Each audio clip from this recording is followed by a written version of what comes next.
confessions of love, and a complicated relationship.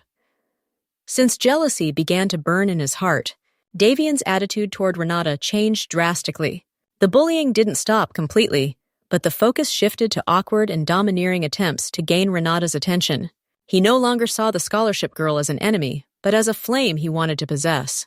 Davian, the arrogant prince, seemed to slowly fall for the courage and sincerity he'd never found in other girls. Mahendra, humorous and observant, often quipped, "Are you seducing or threatening, Dav? You give her flowers, but you demand she accept them. That's coercion, not love."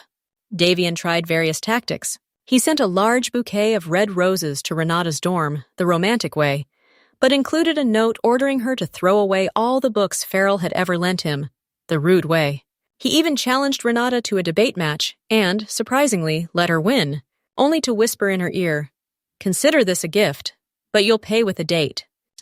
Renata, though annoyed by Davian's domineering attitude, began to realize there was another side to him.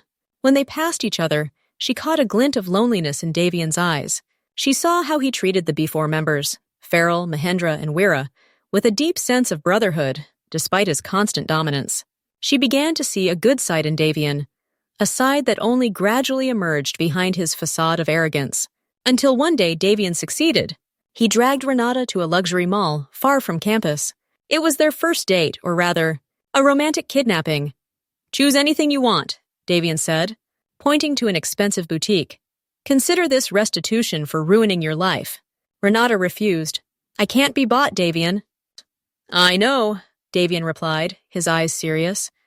"But at least let me try to make it up to you." Amidst the crowd, as they stopped near a fountain, Davian suddenly grabbed Renata's face with both hands. Without warning, he bent down and kissed her forcefully. Renata was shocked, her heart pounding, a mix of passion and anger. She immediately pushed Davian away. "What the hell, Davian?" Renata shouted, her voice choked, her face flushed with shame and anger. "I may be starting to see the good in you, but you're still a dictator.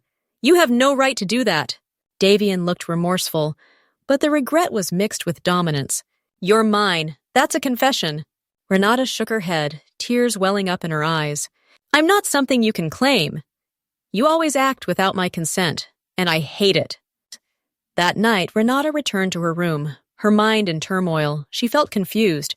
Davian's touch left a shiver she couldn't deny, as if she could sense a sincere confession of love beneath his roughness.